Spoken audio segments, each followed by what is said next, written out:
Pendidikan dan kebudayaan merupakan dua hal yang tidak terpisahkan.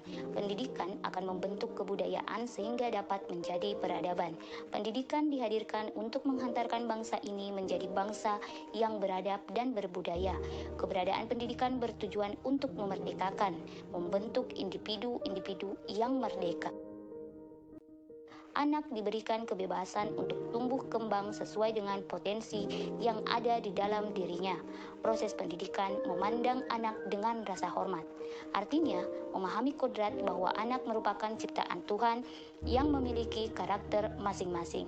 Sesuai fitrah tersebut, proses pembelajaran harus melakukan diferensiasi yang berorientasi pada anak. Pendidikan dan kebudayaan yang utuh dan bersifat dinamis terus bergerak dan terus berubah tanpa keluar dari nilai-nilai kemanusiaan sehingga mampu menjawab tuntutan zaman dan sesuai dengan kodrat alam dan kodrat zaman. Pendidik bertindak sebagai pamong agar anak tidak kehilangan arah dan membahayakan dirinya. Oleh sebab itu, pendidikan harus dilaksanakan secara holistik dan seimbang. Proses pembelajaran yang mencerminkan pemikiran Ki Hajar Dewantara adalah proses pembelajaran yang memerdekakan. Anak memiliki kebebasan untuk tumbuh dan berkembang sesuai dengan potensi yang sudah dimilikinya. Anak-anak dapat menemukan kemerdekaannya dalam belajar. Di dalam proses pembelajaran, pendidik menuntun anak bukan hanya untuk menajamkan pikiran saja, akan tetapi juga menuntun anak untuk memperhalus perasaannya dan menguatkan kemauannya. Pendidikan diarahkan bagi anak untuk berpendirian teguh, berpihak pada nilai-nilai kebenaran. Hal ini terkait dengan perkataan, sikap, dan tindakan yang selaras dengan kebenaran ajaran agama, adat istiadat, hukum positif, dan tidak bertentangan dengan nilai-nilai kemanusiaan universal. Anak yang berpendidikan memiliki pikiran yang maju yang dapat membebaskan dirinya dari kebodohan dan pembodohan.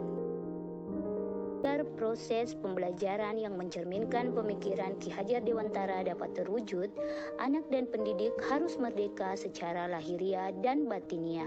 Untuk itu, upaya konkret dalam memerdekakan manusia secara utuh dan penuh adalah pintu masuk menuju kemerdekaan lahiriah dan batiniah manusia, baik sebagai makhluk individual maupun sebagai anggota masyarakat dan warga dunia.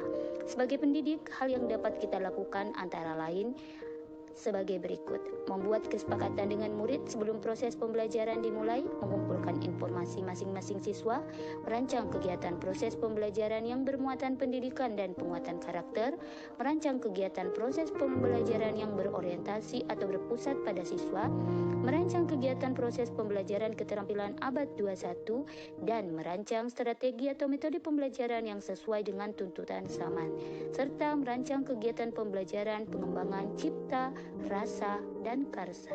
Dari konsep pemikiran Ki Hajar Dewantara yang sudah saya terapkan, yaitu merancang proses pembelajaran yang sesuai dengan konsep Ki Hajar Dewantara, melakukan pembiasaan-pembiasaan baik yang diterapkan di dalam kegiatan pembelajaran maupun di luar jam pelajaran, memfasilitasi sarana dan pembiasaan literasi, menciptakan lingkungan belajar yang mendukung, bersifat kritis dan pemecahan masalah untuk anak, menjalin komunikasi yang baik dengan siswa, orang tua atau wali siswa, menjalin kerjasama dengan guru dan tenaga kependidikan di sekolah untuk mendukung pembelajaran yang berpusat pada siswa, membina siswa yang memiliki minat dalam hal sains, wirausaha, dan usaha kesehatan sekolah, memfasilitasi anak untuk menyampaikan ide dan gagasannya melalui bank ide, membangun kepedulian siswa terhadap lingkungan dan masyarakat melalui kegiatan bakti sosial.